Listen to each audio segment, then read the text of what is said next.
Filipino people that Pastor Apollo C. Quiboloy has decided to submit himself to the folds of law, even if he was supposedly awaiting the results of the legal remedies that his lawyers have resorted to in order to prove his innocence.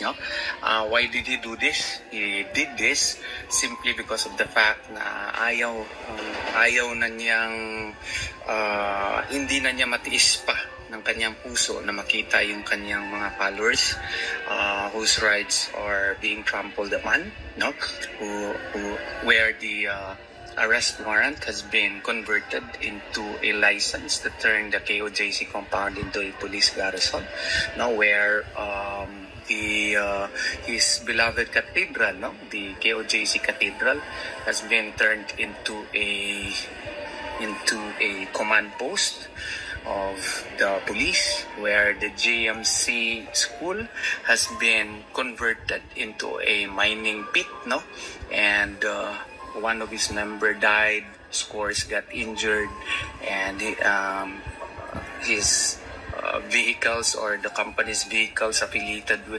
with him, have been illegally confiscated, all of which were factors why he decided to surrender. It was really a surrender, not an arrest. And in my post, Pastor Apollo C. Quiboloy decided to extend his heartfelt gratitude to the Philippine Army, specifically the ISA, who actually was instrumental to General Hambala, to Colonel Ruiz, to Colonel Cabadi, and the police officers who helped us, such as General Macapas, General Francisco. I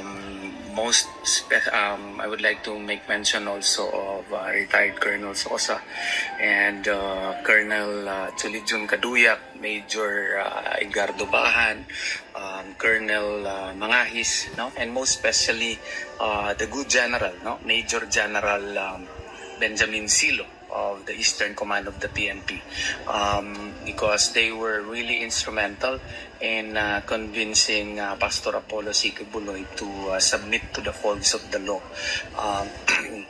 And the rumor that he was arrested is really not true, because we would like to correct that. It took us days of negotiation, and the efforts of these Army officials and PNP officials, including Governor Edwin Hobahib, who provided his house as our venues for the many discussions and talks. Thank you very much, Governor. And we would like to appeal to everyone who have been providing fake news that he got arrested. It's not true.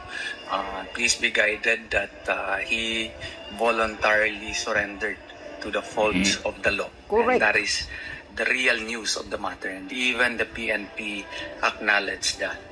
So I have to clarify that, because Pastor Apollo C. Quiboloy was constrained to do this because, as what I have said, naaawa na talaga siya sa kanyang mga followers po and members po.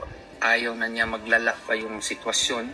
So maski na may chance sana na mag-grant yung aming mga remedies, pwede po sana na mapa-dismiss ng makapagbigyan kami ng Court of Appeals, yung certiorari namin, ma-nullify yung warrant of arrest at saka information. Hindi na niya hinintay yun.